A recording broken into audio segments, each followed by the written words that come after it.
Welcome to Daily Wisdom, Walking the Path with the Buddha, a podcast shared by David Roylance. This podcast is dedicated to guiding you to completely eliminate the discontent mind and the suffering it causes by attaining enlightenment.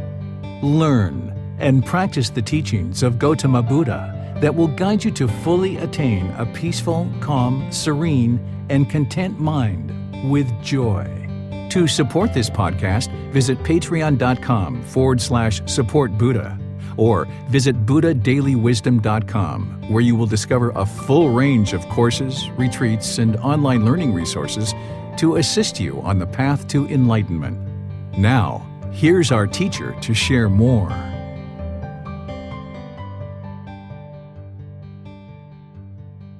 Sawadee Kap. Hello and welcome to Daily Wisdom, Walking the Path with the Buddha.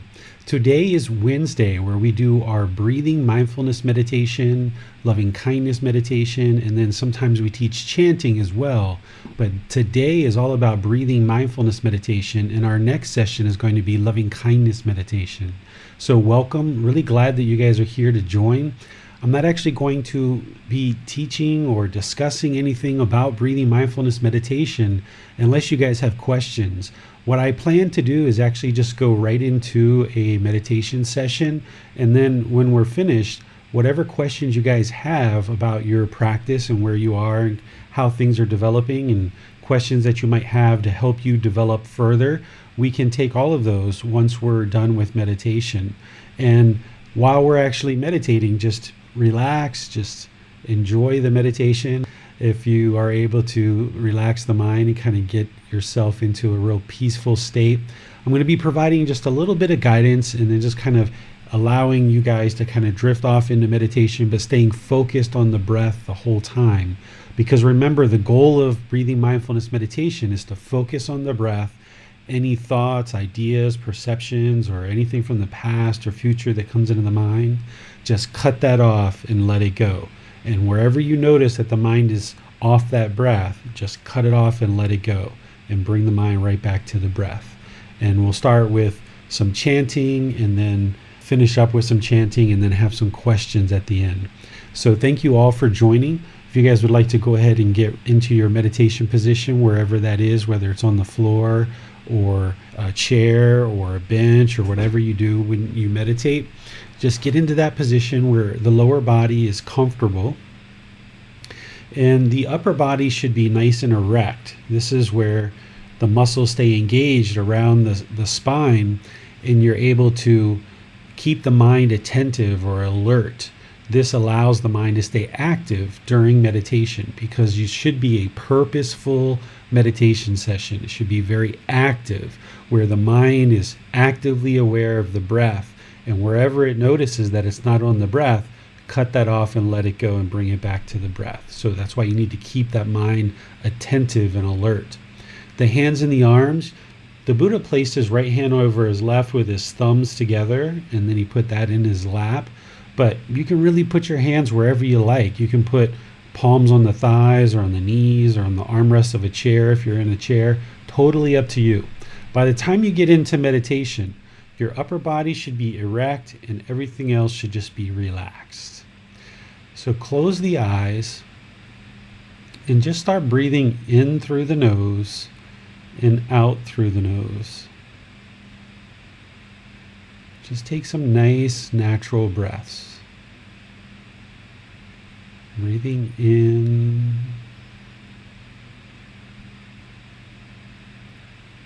and out.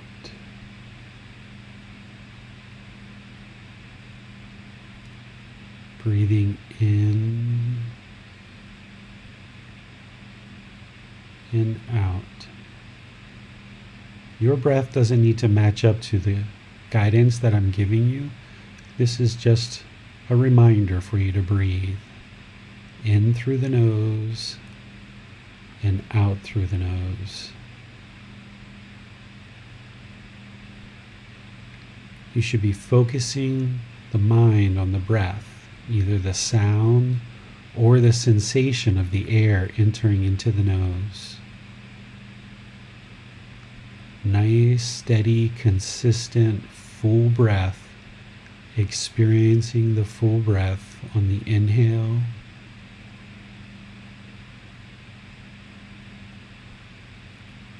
and the exhale.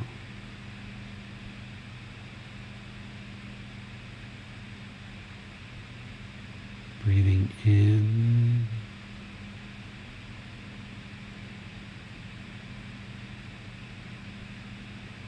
and out. I'm going to use some chants just to kind of ease us into meditation.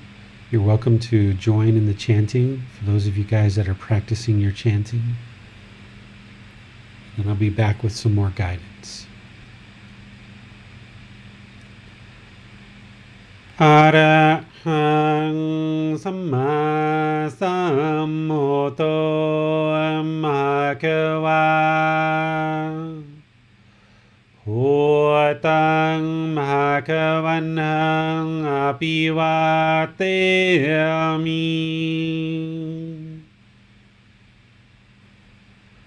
Savakhato Bhagavata Tammo Dhammang Namasami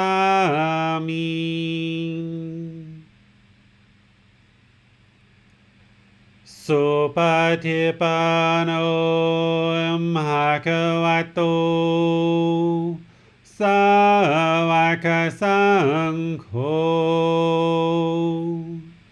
Sanghang Namami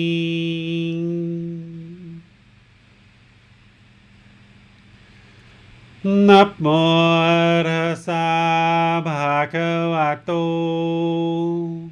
Arahato Samma Sambuddhassa Namo Tassa Bhagavato Arahato Samma Sambuddhassa Namo Tassa Bhagavato Arahato Samma Sambuddhassa Iti piso Bhagava Arahang Samma Sambuddho Vicacaranang Sammuno Sakhato Rokavito Anutero Purisa Dhamma Sati Satatawa Manusanang Bhuto Bhagavati.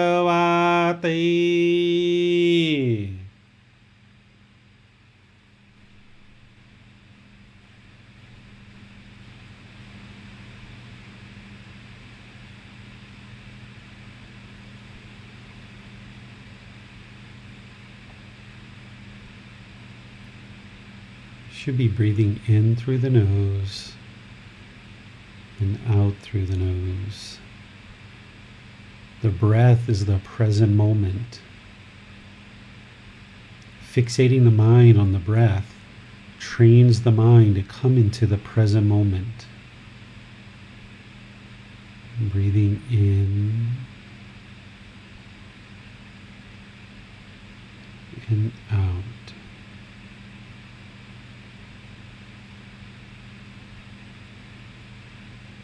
Breathing in and out. The mind's going to want to long, yearn, or crave the past or the future. It's going to want to take you on a journey. But wherever you notice that, you just cut it off, let it go. Bring the mind back to the breath, the present moment. Breathing in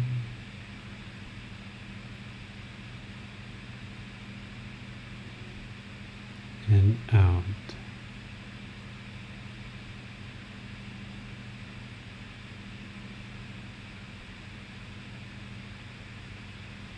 Breathing in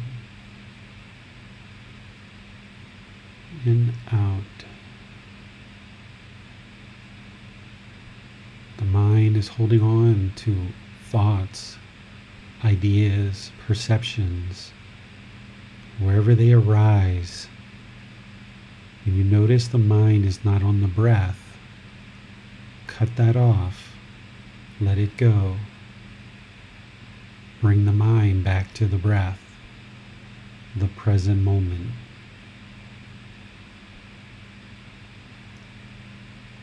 Breathing in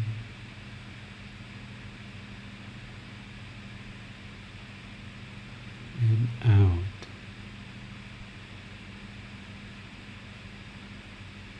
Experiencing the full breath.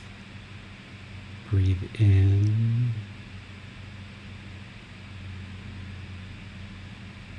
Experiencing the full breath.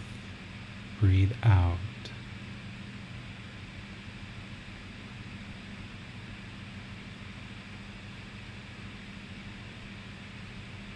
The mind may even be interested to hold on to this voice. So I'm going to be quiet. Let the mind focus inward, doing the work to cut off and let go of anything that arises, focusing back to the breath. You have nowhere to go. You have nothing to do. No one needs you right now. Just focus on the breath. Breathing in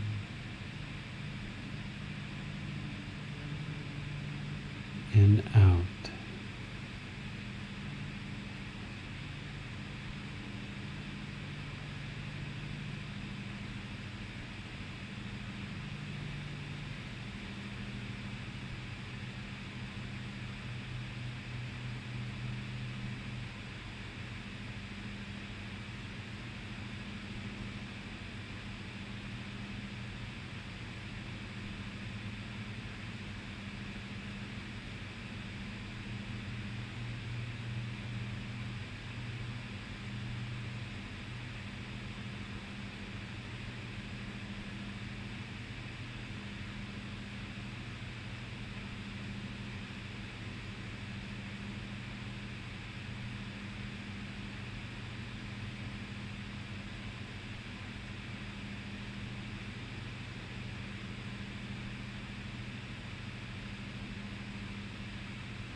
อะระหังสัมมาสัมพุทโธมหะคะวาพุทธังมหะคะวันหังอภิวาเทมิ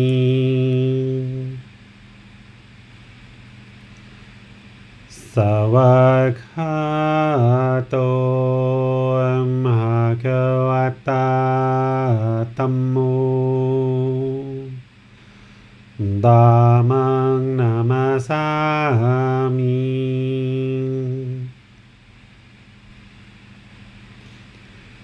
สุปฏิปันโนมหะคะวะโต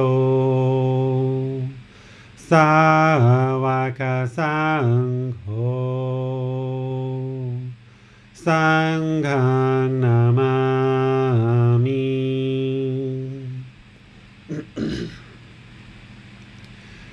นะโมตัสสะภะคะวะโตอะระหะโตสัมมาสัมพุทธัสสะนะโมตัสสะภะคะวะโตอะระหะโตสัมมาสัมพุทธัสสะนะโมตัสสะภะคะวะโตอะระหะโตสัมมาสัมพุทธัสสะอิติปิโสมหะคะวะอะระหังสัมมาสัมพุทโธวิชาจารณังสัมมุโนสัคขะโตโรกาวิตุหานุเตโรปุริสาธัมมาสติสัตตาตวามานุสนังพุทโธภควาติ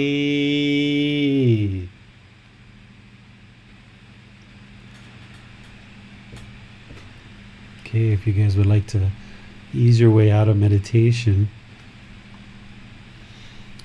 it's great that you guys can join each week like this and support each other, encourage each other, kind of motivate each other along the path through having members of the community come together and join together and meditating and also learning, because each Sunday we have classes here as well on Sunday and Wednesday. Our group learning program uses this book that is titled Developing a Life Practice, The Path That Leads to Enlightenment. And wherever you're watching this or listening to this, you can download the book and start progressing chapter by chapter, joining the live classes on Sunday. This Sunday, we're going to be in chapter 11, which is all about meditation. It's titled Meditation, Developing Your Practice, where we're going to take a real deep dive into looking at the 4 types of meditations that are needed in order to attain enlightenment. There's 2 primaries, and then there's 2 others that are kind of specialized meditations that some people need and some people don't. So we're going to dive into those, as well as all the other kind of accessory aspects of meditation that needed to be understood and discussed in order to develop your practice. But what I would like to do is give you guys a chance to ask any questions from your personal practice or anything that you're looking at that you would like to discuss related to meditation, or anything about the path to enlightenment from the Buddhist teachings that you'd like to discuss. So I'll just turn things over to Bassam, Manal, and James. If you're in Facebook, YouTube, or Zoom, you can put your question into the comment section and they'll see it. Or if you're in Zoom, you can raise your hand electronically and ask your question directly. So I'll just turn things over to you guys. Hi, David. You mentioned towards the end of the chapter that we studied on Sunday that meditation is the highest form of karma, and that even the feelings of calm that we receive during meditation are essentially karma being returned to us immediately.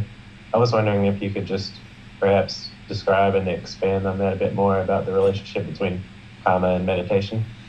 Sure. So karma, or the natural law of karma, it's cause and effect, action and result. It's essentially the results of our decisions. Some people use the word karma. This is from Sanskrit.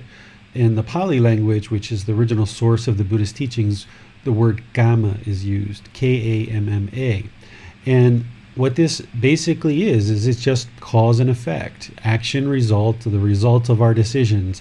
Any decisions that we make, either wholesome or unwholesome, it's going to produce certain consequences or certain results. Not as punishment or rewards. There's no entity that is dishing out punishment or rewards.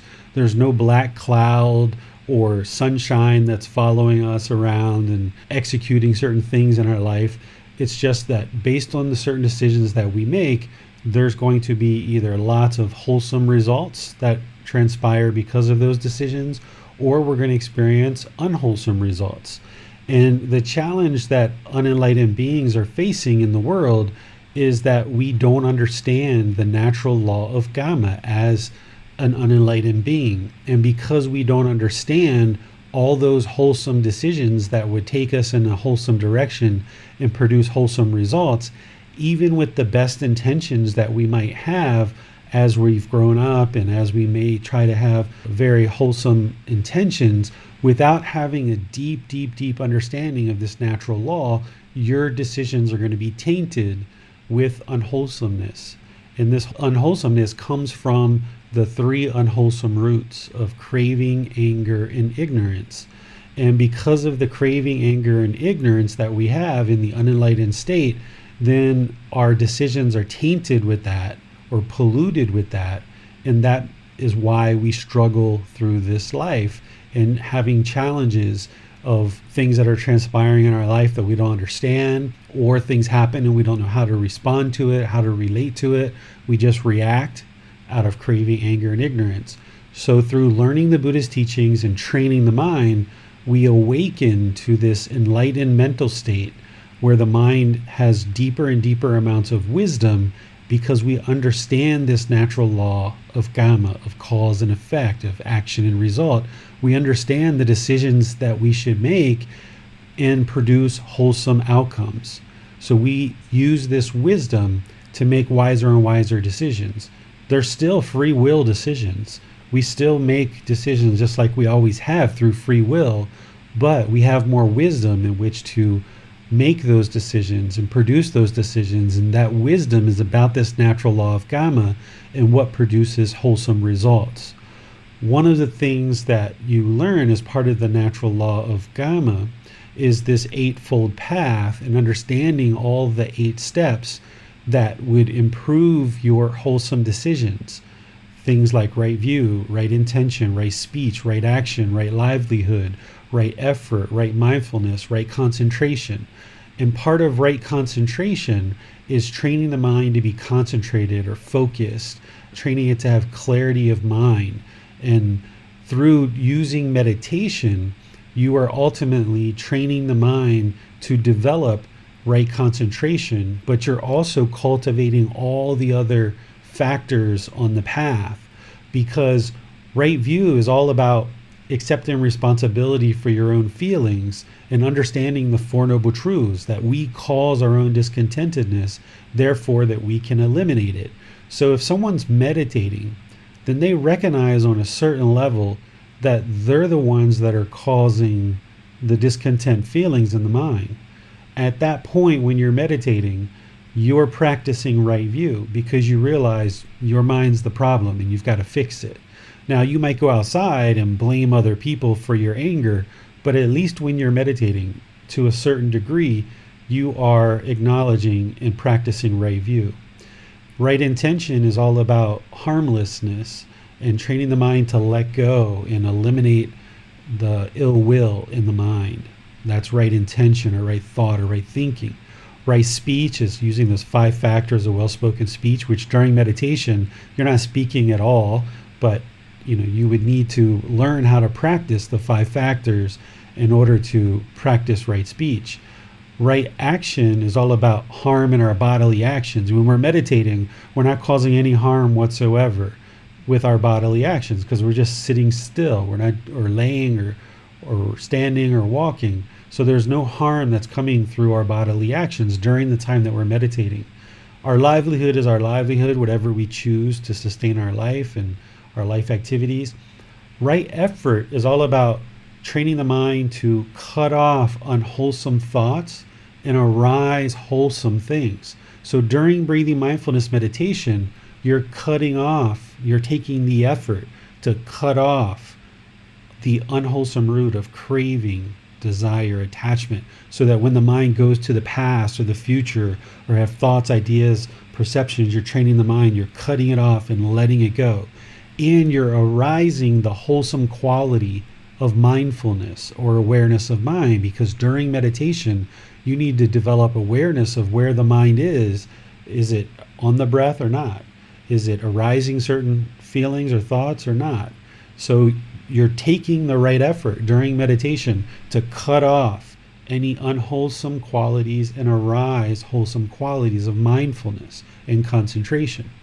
And then right mindfulness is awareness of mind, which is what you're practicing during breathing mindfulness meditation.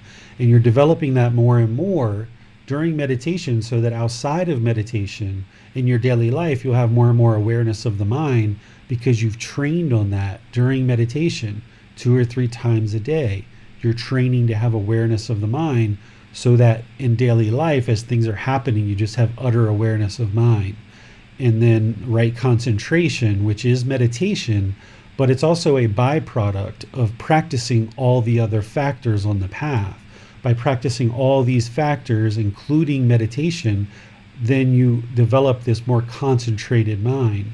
So when you're actually meditating, doing breathing mindfulness meditation, it's the most wholesome thing that you could actually do and produce the most wholesome Gotama, because you're actually practicing the entire Eightfold Path all at one time for 30 minutes or an hour, however long you're doing that for.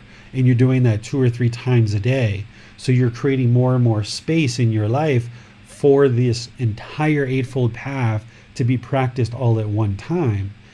If you're meditating in the morning and then you're meditating in the middle of the day and the evening, then you've got 4 to 6 hours between meditations.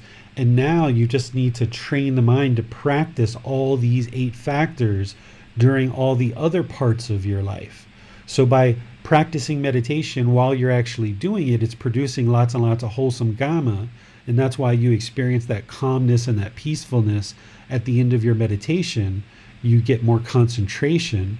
But also, if you now take those benefits into your life, you're now producing more and more wholesome Gotama, because the mind is better trained to practice all the other factors of the path. So you're causing less harm in the world for those 4 to 6 hours between meditations. And by causing less and less and less harm is coming back to you. So now you practice meditation again, maybe in the middle of the day or in the evening. And then you just keep repeating this cycle where you're knocking down all this craving, anger, and ignorance, and you're producing more and more wholesome results. And one of the most important wholesome decisions that you can make that's going to produce wholesome results is meditating, because you're practicing all 8 factors. And then the mind is going to have more of a tendency to practice those 8 factors outside of meditation as well. The more you understand those 8 factors and practice them with all the other teachings, then your decisions get cleaned up more and more and more, instead of just going through life haphazardly as we did before we were on this path and kind of struggle with everything that we're doing. When you're on this path, you have more and more wisdom to conduct your daily life and make better and better decisions and clean up all the unwholesomeness. So rather than just kind of plow through life without any knowledge of this natural law, by training and learning the wisdom of the Buddhist teachings and training the mind to practice that, you now walk through life understanding this natural law and be able to make wise decisions based on it. Just like we make wise decisions based on gravity now. We know to tie our shoes and make sure they're tied. We know to look down at the ground and make sure we're not tripping over rocks or broken sidewalk, or we know how to move about and ensure that we're not falling down and hurting ourselves. We know how to ride a bike, but all of that came with gradual training and making better and better decisions. And then as we made decisions, we kind of observed, oh, we did that and I fell down, so maybe I shouldn't do that again. Maybe I should do it like this. So over the course of 8, 10, 12 years as a child, we learned this natural law of gravity.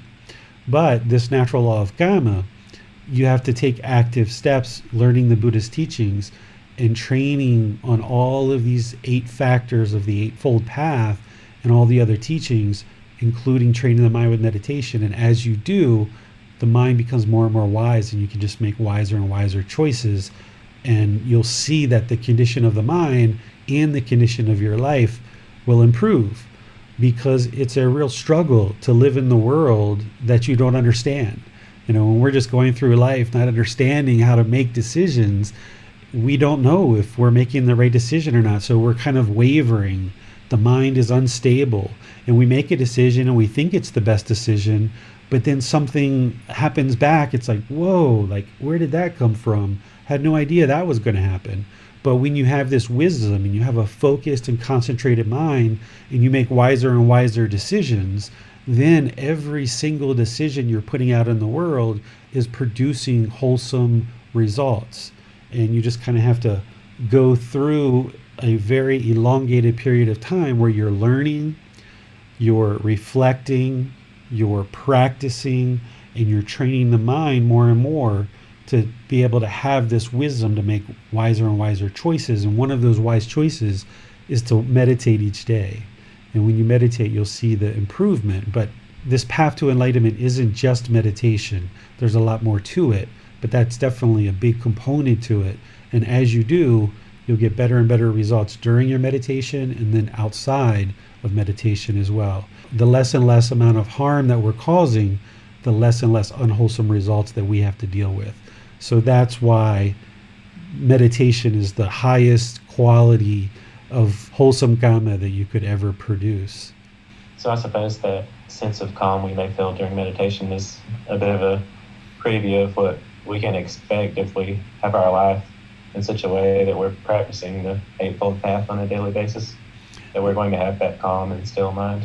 Exactly. You know, and it's going to take time, right? If you're experiencing some calmness and peacefulness in meditation, even if it's 2 or 3 seconds, right? The idea is that the more you train the mind to be in the present moment, because that's the reason why the mind's experiencing so much peacefulness, because it's in the present moment and it's practicing all 8 factors of the path. So even if it's just 3 seconds, then what you're doing is you're looking to elongate that more and more during your meditation and during your life, because the more that your mind can stay in the present moment, then it will experience that peacefulness. Whereas if you're talking on the phone to your mom or your brother or your boss, but your mind is somewhere else, then you're going to make unwholesome decisions there, because your mind isn't focused and concentrated on the conversation. And you're going to be worrying about something in the past, or you're going to be worrying about something in the future. So that's where, if you train in meditation to cut off and let go whenever the mind isn't in the present moment, when you're on that phone call or whatever it is that you're doing, and you notice the mind's not in the present moment, you cut it off and let it go and bring it back to the present moment. So you train it in meditation, but then you have to continue to apply with right mindfulness, awareness of mind. You have to apply right effort to actively cut off and bring it back to the present moment. And yes, that peacefulness that you get during meditation, you'll experience that all the time, because you'll never experience any sadness, anger, frustration, irritation, annoyance, guilt, shame, fear, boredom, loneliness, shyness, resentment, jealousy, stress, anxiety. All of that is completely eliminated from the mind when it's fully trained to reside in the present moment all the time. And what you're doing in meditation, or what you're observing, it sounds like, is you're getting these little glimpses of what enlightenment might look like. And you're also getting it probably outside of meditation in some cases, where you might go a few hours where everything's just completely peaceful, or even a few days where everything's completely peaceful, and then something happens and some discontentedness arises. Well, the light's flickering, and it's going to flicker for a long time. And, when you flip on a light switch, it flickers, flicker, boom, and now it's on, right? That's the way the old-time lights are. And that happens in about 3 to 5 seconds. Well, spread this out over, say, 3 to 5 years. I mean, I don't know how long it's going to take each person to get to enlightenment, but just say we spread it out over 3 to 5 years. Well, when you first get on the path and you start working on flipping that switch, it's like, the first 3 months, 6 months or so, okay. But then you start experiencing longer and longer periods of not having discontentedness. And it's like, oh, wow, look at that. Wow, that feels so great. But then, boom, some discontentedness comes in. So if you think that you're enlightened and then some discontentedness comes in, you can get angry. You can get discontent because you're discontent.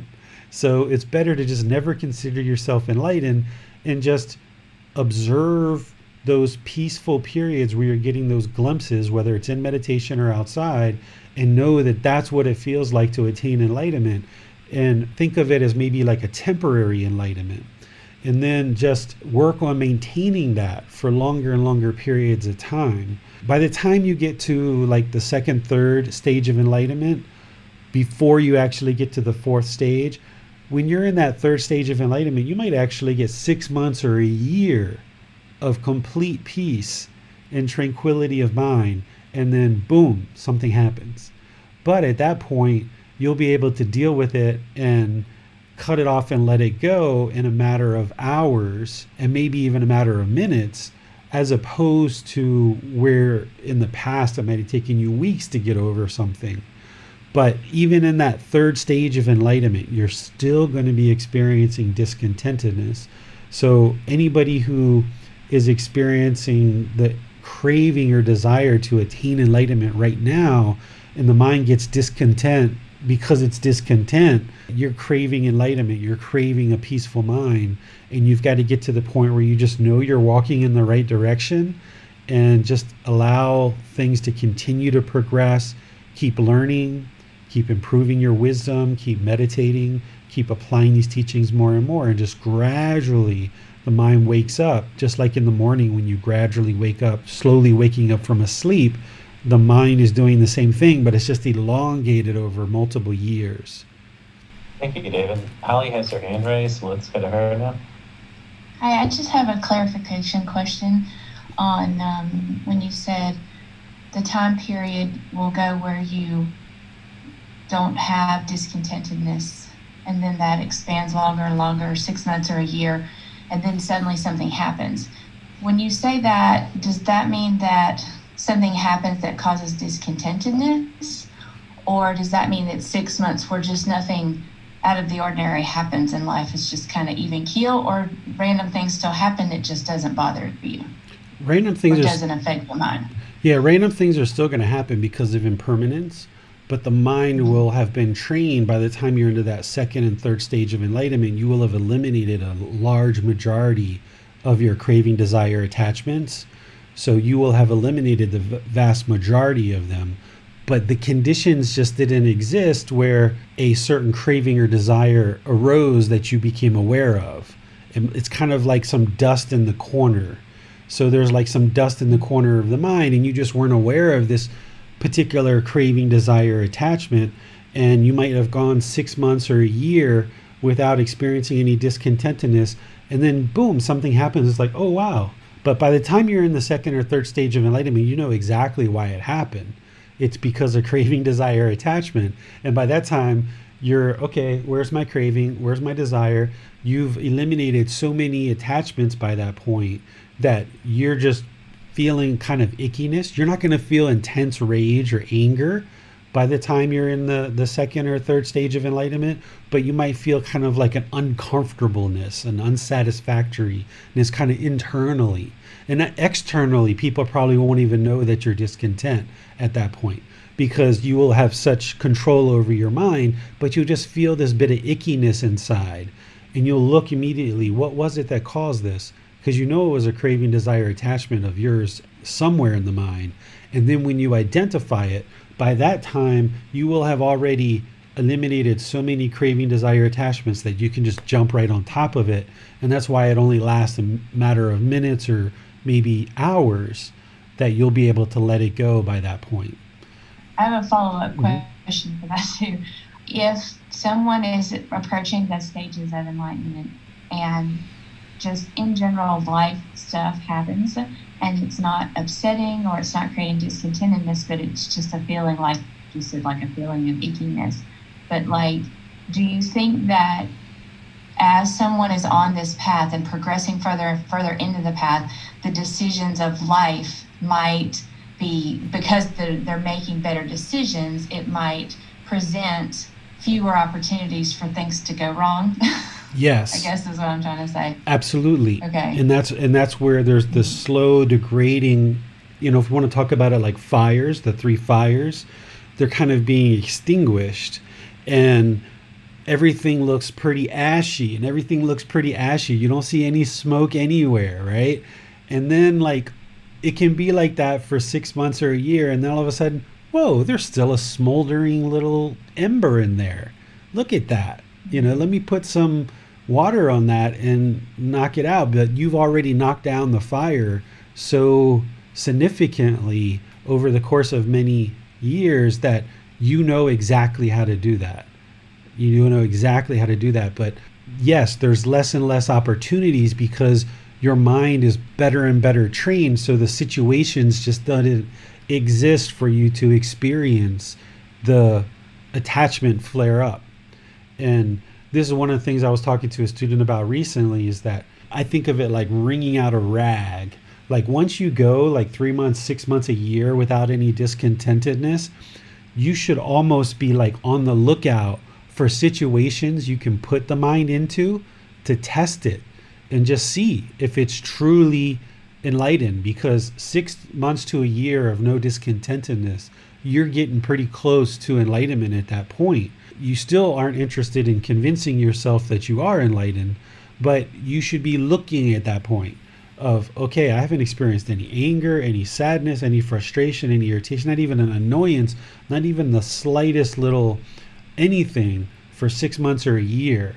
Okay, let me look around. What can I do? Where can I go? This is kind of like wringing the rag out, making sure there's no dust in the corners of the mind, and trying to almost put the mind in situations where it can potentially become discontent, because that's going to arise to your mind what certain cravings and desires are still there that you need to work on. See, what the unenlightened mind wants to do is, because of aversion, it wants to push away the painful feelings. It wants to create this perfect little bubble that it lives within, and then it thinks that that's what it needs to be satisfied, and it pushes everybody out. But then as soon as somebody comes into your little bubble and the mind becomes discontent, it pushes that person out and pushes that person out and pushes that person. But if you've trained in these teachings really deeply and you're in that second and third stage of enlightenment, and you know it because your discontentedness has significantly decreased, that's where you should be on the lookout and be like, okay, what can I do with the mind to kind of test it and just see if there's any residual, the Buddha called it this, residual craving, desire, attachments. That's why if you die at the second stage of enlightenment, you're going to come back one more time. The Buddha called it residual clinging or residual craving. So that's like wringing the rag out and kind of trying to see and test the mind, rather than try to push out all these experiences that are happening in your life.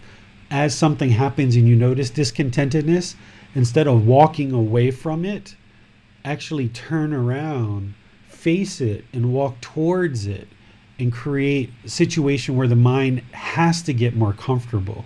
This is the one that I talked to you about, Holly, where you talked privately with me about something that you were seeing that was causing some discontentedness for you. And that was what I suggested for you, is essentially turn around, walk towards it, and start looking at those things. You know what I'm talking about? Looking at those things and training the mind to be peaceful and content even when it sees those things. All right, David, let's go to Miranda now, who has her hand raised. Hopefully my dogs stay quiet long enough for me to ask. A friend sent these to me. I know that they're meditation beads. I don't know what to do with them. Up to you. People use these for meditation, but I suggest people don't use them. It's called a mala bead. It's kind of like, if you remember the rosary, if you ever prayed the rosary, it's kind of like that, where people will kind of count as they breathe, or they will use it or have it around. But if you use it during meditation, it's just going to get the mind fixed to it and attached to it. It's an external thing, and you're not always going to have it with you. So I don't suggest that you use it during meditation, because it's just going to be one more thing you have to let go of at some point. Somebody gave me one a long time ago too. I have this here, but it just basically lays on my desk. And at one point I hung it up on my curtain rod, and I told him I was going to give it away to somebody, and he told me to give it to my son. And my son was like, I don't want it. I don't need it. So it's nice when people give you these kind of things, because it's like generosity, and you need to accept the gift from them. But in terms of using it during your meditation, it's not a good idea. I would suggest you find something else to use it for or with, or give it to somebody else. Okay, thank you. You're welcome. All right, David, that seems to be all the questions we have for now. Okay. Well, thank you guys for joining. Thank you guys for deciding to learn and practice these teachings. Like I mentioned, on Sunday, we're going to be diving into chapter 11, meditation, developing your practice. And then next Wednesday, we're going to be doing loving kindness meditation. So we'll do some breathing mindfulness meditation first, go into loving kindness, and then finish up with breathing mindfulness. Same thing, we're not going to actually spend any time to really teach meditation, because we're doing that on Sunday, and I've done that on other sessions on Wednesday as well. So we'll just go right into meditation on Wednesday. So enjoy the rest of your day. Have a lovely day, and we'll see you either Sunday or next Wednesday. Take care. Sawadee khap. Thank you for listening to this podcast. To provide support for this podcast, visit patreon.com/support Buddha. To access more teachings, visit buddhadailywisdom.com. There, you will discover a full range of courses, retreats, and online resources to assist you on the path to enlightenment. Remember to establish a daily, consistent meditation practice, along with learning and practicing these teachings. A well-developed meditation practice is the foundation in which to train the mind to attain enlightenment.